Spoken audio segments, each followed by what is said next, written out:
People expect you to look a certain way, talk a certain way, but they don't expect you to be vulnerable for whatever reason. They don't expect that you're going to say that. They don't expect that out of all the mystique and the glamour and all the bullshit they paint on you, that you're actually just a normal dude. Put my pants on just like you did. I fucked this whole thing up just like you have. I'm still back here just trying to make it better. Am I perfect? No, man. Not even close. Still back here applying steady pressure every single day. Still doing my morning routine. I can always be better. Always. I think that's the difference. I just accept it. I am flawed. I have messed this whole thing up, and I will give it a voice because you won't. All the people you're hanging around with their hands in their pockets aren't saying shit. I'll say it. Because people need to. Because I've been the only guy on the island. I've been the only person suffering through it with no one else to turn to. I don't want anybody else to feel like that. So if putting my story out on the internet connects a couple million people to realize, like, damn, that dude's struggling with mental health? That guy's got anxiety, depression? Man, I'd kill to have that guy's life. Yeah, from the outside, you would. It's not always, grass ain't always greener, man. Today's episode was powered by Huel, a quick, affordable, nutritionally complete source of food with everything that your body needs. That's probably the thing that means the most, is I've had a ton of people that have come up to me with their families here when their wives there, and they'll come up to me like, hey man, I watch your podcast, I really appreciate it. And like, yeah, thanks, blah, blah, blah, we'll take a selfie. They'll walk away and their wives will turn around and run back. I'm like, you saved his fucking life. Like, and I know it's the truth. She got tears rolling down her eyes. I start crying. I'm like, I know. And she's like, you have no idea how bad he was. I'm like, yeah, I do. I know how bad it'd get. I've heard it all. I've seen it all. I FaceTime dudes. I know. And it's one of those things to think that I almost didn't do it, and all the people that I could have helped that I wouldn't have helped. Like, I couldn't imagine it now. Like, I think that's the thing we push out now is give it a voice. And at the end of the day, be a pro. And if you be a pro in everything you do, it gives you the accountability, it gives you the ownership, and it gives you an opportunity to be the person that people are trying to emulate, people are trying to be like. And that's really what we're trying to push. Like, are we trying to mass produce you? Are we trying to put you in a position where people want to emulate your actions and be a better version of you? My God, I hope so, man. I hope that's what I'm doing. That's most certainly what I'm trying. Whatever you're doing, do it at an ultra high level. I don't care if you're a banker, a baker, an orthodontist, whatever you're going to be. If you do it at a super high level, the professionalism cannot be ignored. It's infectious. When you walk into a room, the way you stand, the way you speak, the way you present, it encapsulates the entire room. It's like everybody is better now that you're there because you're a pro at everything you do. And that's what you want. I want you doing whatever you're doing at an ultra high level because I want people backfilling you. I want you to inspire a generation.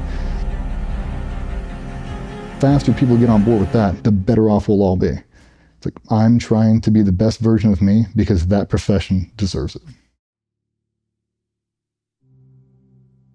It cripples me. Like, to think back of who I was 5 years ago and to think I could still be that person now, that's one of the biggest scares I have.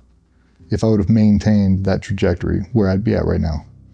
If I wouldn't have surrounded myself with positive people, if I somehow would have managed the storm and where I'd be at.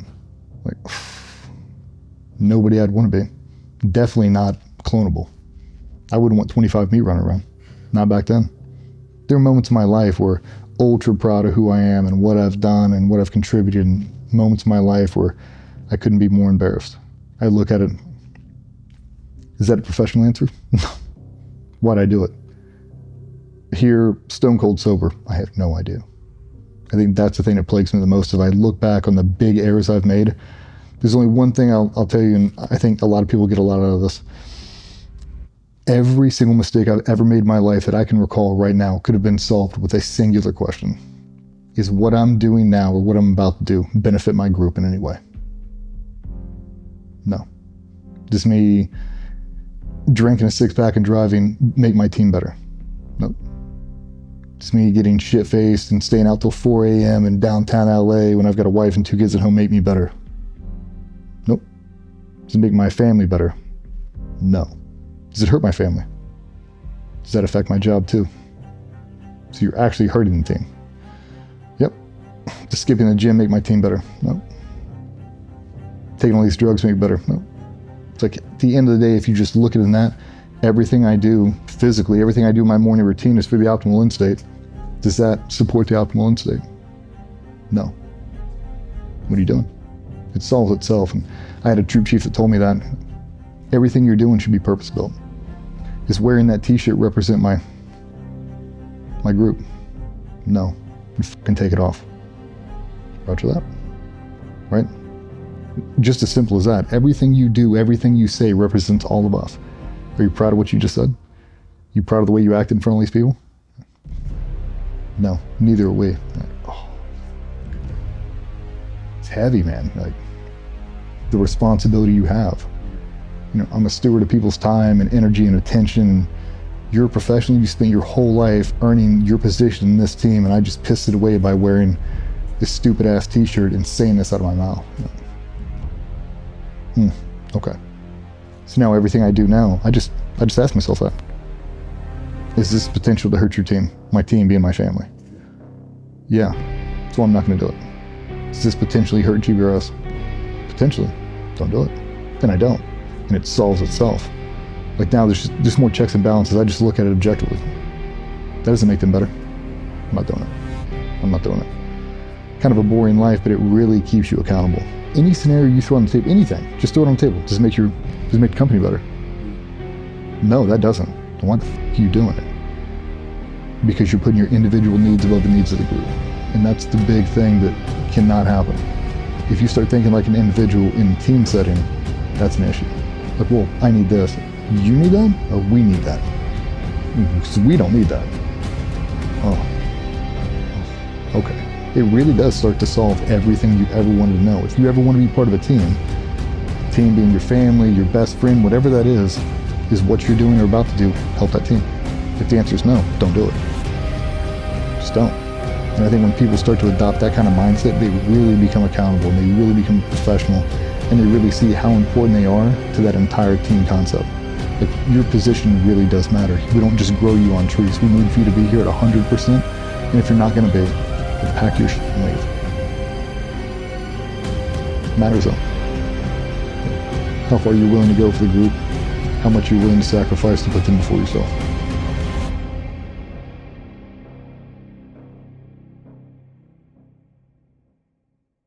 Dials and switches. You know, when you're 19 years old, fresh out of high school, joining a new whatever, it's really easy just to go, I'll be a Navy SEAL.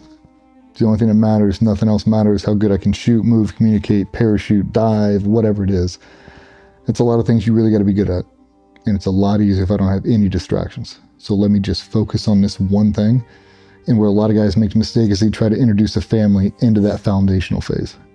Like, well, instead of just focusing my first 4, 5, 6, 10 years on developing my kata, my style, my foundation, I'm going to try to manage a bunch of things at one time. I'll try to get a girlfriend, I'll get a puppy, I'll buy a house, I'll do this, I'll take it windsurfing. No. Nope. I think it's necessary to limit your options and narrow your focus. I don't want any external factors pulling bandwidth for me. I just want to focus on this one thing right now. That's the only thing I truly care about because it matters.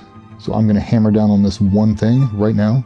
I think introduce the concept of dials and switches as early as possible. If you think they can retain the information, they can understand the concept, I would say I do not recommend anybody who is setting their foundation and trying to achieve a high level to try to focus on dials and switches. I wouldn't. You're representing the team in everywhere you go. Your performance in class is a direct representative of this team, right? Like, it all matters. And if you don't do those dials and switches, if you're only thinking about football every day, you can't focus on class. You have to be able to focus on class. So in that concept, it is dials and switches. But those are the only 2 dials you should have. It shouldn't be your toxic girlfriend or this drama you have here, this social media bullshit. You need to take the 2 things that only matter and focus on those dials. But for the majority of people, while you're single, while you don't have any distractions, really focus. Focus on setting your baseline, focus on the obsession. It's like, while you have the opportunity, while you have the clarity to do so, start to introduce those concepts. It's the consistency. Like, am I better than I was the day before? Yeah, because naturally I have more experience. I have more experience today than I did yesterday. Have I been living in this vessel for one day longer? Yeah, I naturally have more experience. So it could be as simple as, did I work out today? Yep. Did I do one extra rep? Mm-hmm.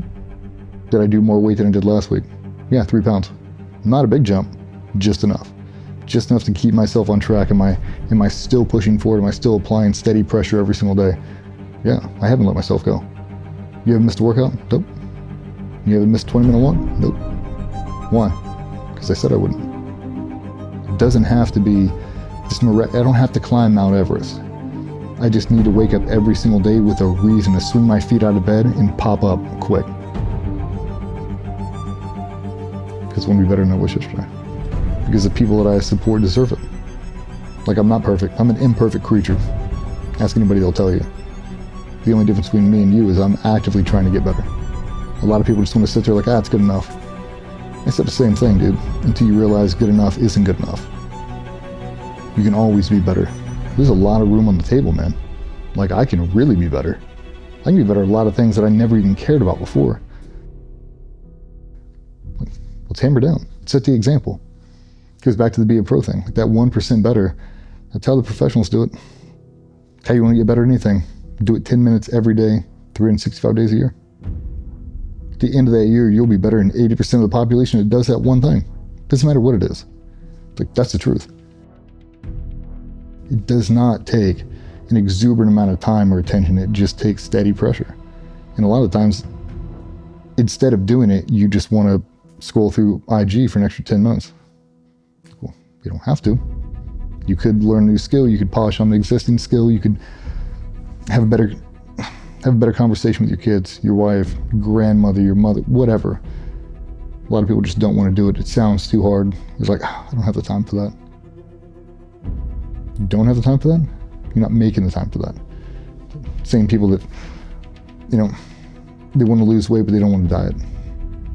They'll go through 40 years of being overweight, and then all of a sudden you see them, you're like, what happened to you? And you're like, yeah, I finally did this diet, and I finally just stuck with it. And he's like, come to think of it, I never really tried before. I kind of just stopped eating the lean cuisines, and I gained 40 pounds back.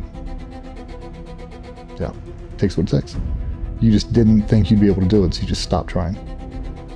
If you make it digestible and not easy but maintainable, people will get on board with it. And a lot of times they need to see someone show them, like, it doesn't have to be rocket science. It does not have to be so complicated that you couldn't figure this out. Tell everybody, do a 20-minute walk every night after dinner. Do it for a week. Do it for 2 weeks, then do it for a month. If you're not losing weight, if you're not doing this, your diet is really, really terrible, introduce another walk. I know you feel better off the walk. I know you do. I've never had anybody like, man, I did those 20-minute walks for a week. I really feel like shit. Like, no, you don't. Never had anybody say that. I've had thousands of people call me, like, changed my life. Me too. That's why I keep saying it. Like, I don't get paid every time somebody does a 20-minute walk. I only do it because I know how much it's helped me. Like, without those 20-minute walks, man, I'm not kidding you, I would be screwed right now. And I just don't want to see people suffer. I've been there. I've been the only guy on my island alone. I've been there. And I hate when it happens to people, because it doesn't have to be. Like, we can get through this thing together, but not if you're not willing to help yourself. If you're going to lay down in the fetal position and cry to me about how hard your life is, it's not going to work. You got to be open, honest, and we have to be willing to put in some work. I'm not going to make it impossible, but you got to make it work. If I could give everyone in the room a singular gift, it'd be the power of that 20-minute walk. And it really helps with mental health. The job's stressful, man. Work is stressful. If you don't take time for yourself, you'll never find it. Like, if you have to get it done, sacrifices must be made. Maybe you're not staying up till 10 o'clock. Maybe you're going to bed at 8 because you have to wake up at 4. It's one thing to be able to crush everybody. It's one thing to be able to control every situation physically. It's another to be able to control it and not let them know you can control it.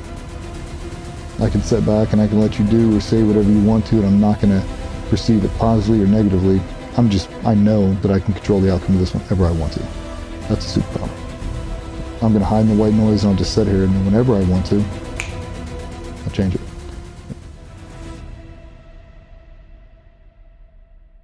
And that's what happens to a lot of people. They feel like they're in this corner. They can't get a way out of it. They don't see a way out of it, or they're on a different plane now than their spouse or whatever else, and they make permanent decisions without realizing the outcome. Like, what you're about to do is permanent, dude. There's no reset button. You're not coming back in another life. It's not. Like, it's over for you. And I feel like a lot more people, if they had the clarity or they had somebody just to shake them and tell them that right now. Like, not right now. Do it tomorrow. Do it tomorrow. Do it tomorrow. Do it tomorrow. Like Churchill, going through hell, keep going. Steady pressure. There's no reason to make a decision right now when the worst it's ever been. Let's work on getting optimal and then make a decision when you're in an optimal state. But don't do it at the bottom. Do it at the top. And a lot of the times you have to force them, you have to give them the ability. And I see it in a lot of SWAT team guys now. A lot of guys struggle with mental health stuff. Like, sometimes you have to force the conversation. Sometimes you have to lie in order to get them to open up. And I'll do some back and forth with dudes. Like, how does that look like? How's that look like in conversation? How's that look like? How do I engage with a guy? How do I engage with my husband, my wife, that I've got some mental health going on? You just say it. Well, I don't know how to say it. I'll do one. Dude, I haven't slept in like 5 days, dude. Me and my wife been fighting. After that fucking call last Tuesday, I can't shake it out of my head. And it haunts me every fucking minute of every day. I've been drinking every day. She's pissed at me. She's been sleeping at a friend's house. And the whole conversation just kicks over. I'm just like, yeah, that thing fucked me up too, man. He's like, I can't get it out of my head. Keeps going over and over. And trauma's trauma. Doesn't matter what patch you have, what fancy school you went to, what selection course you graduated from, that shit does not matter. And that's really what I try to push out now. Like, people try to put you on a pedestal because you graduated some course or you served in some unit. But I'll tell you, every level, people are struggling. Every level. Childhood, it affects a dude in the special forces community the same way it does a school teacher. Same thing. It doesn't matter. Doesn't matter you did 10 deployments or whatever, that does not matter. That thing that happened to you at 6 still haunts you. Same thing. If we don't get on that positive cycle list, it's only gonna get worse. And a lot of guys, they suffer in silence. You know, suffer in silence and misery loves company. If we can figure out a way to bridge those two, and it starts with just you using your voice. Like, you have to say it. I struggle with mental health all the time, and you should see the looks like, but you're this. Like, don't they train you for that? Like, maybe I missed the PowerPoint presentation where they talk about how mental health doesn't affect us. I don't know. It most certainly affects me. I kind of just went through the whole thing, and then the importance of it. And a lot of the stuff is, you know, kind of reshape that whole narrative into being a professional, being a pro at everything you do. And part of that is communication. Part of that is acceptance. Part of that is picking somebody up when they've fallen down. Being that on every level. Am I a professional at everything I do? And am I trying to make myself 1% better in all this fields? Yeah. Is my mental health perfect? No. Do I still get depressed? Yeah.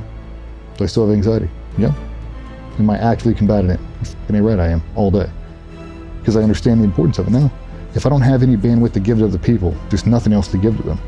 But if I manage my stuff as much as I possibly can, I try to keep it isolated, constantly polishing it, constantly refining it, keep this shit in a box, then I can open up the other 75% of my bandwidth to everybody else. But if I don't, my stuff's all over the table, I can't help you out, I'm in complete disarray. I have to have some sort of organization, but not so structured that it becomes rigid. I've got to be able to adapt every day as things change. Something else gets implemented, restructure my day. But yeah, the Be a Bro thing has been one of the bigger things we've done. And I think the mental health aspect is huge in there. You know, we tell stories to kind of get guys motivated, and you know, just how important it is to be a professional at whatever you're doing and inspiring the generation behind you to backfill you. It's kind of hard to do when you're just spitting hate and discontent all day long. You see people who do that. You know. A lot of people, they want a quick fix. They want to take a pill and make it happen. Mm-hmm. It's not going to. And a lot of people, they set these goals that are so unrealistic, you ain't gonna make them. You don't have the discipline to pull it off. And I know it's nice to hope and want and wish, it ain't gonna work. Why don't you set a goal you can actually maintain? Like, let's go to bed at the same time every day for 7 days. Let's wake up at the same time every day for 7 days. Just do that. Let's add a 20-minute walk in after dinner. Let's add in one before you go to work. Now let's see what's realistic. You know, inside of your life structure, can you add a morning routine that has fitness before you go to work? No, because of this, and this. I tell you to find a little gray area, find a little buffer. Maybe you go to bed earlier, maybe you wake up earlier. There's something you can do just for you that makes you exponentially better without a lot of effort. And a lot of it is micro wins. I'm trying to stack up as many micro wins as humanly possible. Did I wake up at the same time that I was supposed to? Yep. Did I get my fitness in? Yep. Get a cold plunge in? Yep. 20-minute walk? Yep. Protein shake? Yep. Diet in check? Yep. Did I make my first meeting? Yep. That's 6 things before 10 a.m. I've done that 7 days a week, every day for 5 years. Pretty good, man. That's pretty repeatable. Do I do a 20-minute walk after dinner every night? Yeah, every night. That's pretty repeatable. I can knock that out. Do I take a shower every night? Yeah. So why couldn't I do a walk? No, yeah, I tried keto, it didn't work. Oh, I tried this, it didn't work. I say I would diet all the time. Best diet in the world is the one you'll actually stick to. Doesn't matter what it is. That can be keto, that can be vegan, that can be whatever you want it to be. If you'll actually stick to it, that's the best diet for you. No different than that morning routine. Life has such a big physical component over it, and that's why I push it so much on military, police, firemen, just overall every day. Because to me, life is about processing information. Whether that be conflict, that could be navigating human terrain at the grocery store, it could be whatever it is. The better off I am physically gives me more options. I can process more information because there's no physical taxation to me processing that. Because if there is, I can already solve it. If there's a physical element in it, I don't even know what it is, I can pretty much get through it. Because I'm honest. There's not many things physically that I can't grind my way through. I gotta jump on this, I gotta push that, I gotta pick this chick. I can do all that. If anybody else can do it, I can reasonably do it. And I think most people can, especially if you put forth just a little bit of effort, and the confidence that comes from that is really the key to mental health. It's stop feeling like a victim, and I say that to everybody else too. If you're gonna talk about mental health from a fetal position, stop. Stop. If you're laying in your bed right now talking about how bad your life is, stop. Nobody cares. Nobody's gonna hear you from there. If you're gonna talk about mental health, get up and do it in the grocery store. Get up and go interact with people. Say it to them out in town. Get up and just move. Build a routine. Wake up, drive your car 15 minutes, go sit at Starbucks and drink a coffee inside the restaurant. Do that. Just watch people interact. It pulls people out of depression. They don't want to listen to it. Like, I want to be alone. I know you do. That's why you've had this depression for 20 years. Get out and move. Be around people and see everybody's doing the same thing you are. And not a lot of people just want to put in that work, or they don't want to hear the real truth. The real truth is that everybody's got some stuff going on, man. Everybody. Just be open and share it. If you lead a busy life like me and millions of other people around the world, you might be struggling to get your nutrition in. That's where this stuff comes in, absolutely clutch. If health was easy, everyone would be doing it. But Huel make it that easy. You scoop, you shake, and you go, and you get 26 vitamins and minerals, and every single ingredient inside this and all of Huel's other products has been expertly tested by their team to make sure you're getting exactly what you need. And if I'm really in a pinch for time, I'll grab their ready to drink, which has 35 grams of protein, 26 vitamins and minerals, and tastes delicious. Don't just take my word for it though. People like Idris Elba, diver CEO Stephen Bartlett, and hardest geezer who ran the entire length of Africa use this as part of their daily routine. So if you want to find out more, go to the link down below. You can get exclusive offers, like if you sign up to their subscription service, you get 10% off all future orders, and if it's your first time ordering, you get a free shaker and t-shirt. It's also now available in major retailers in the UK and the US. What are you waiting for? Go get it.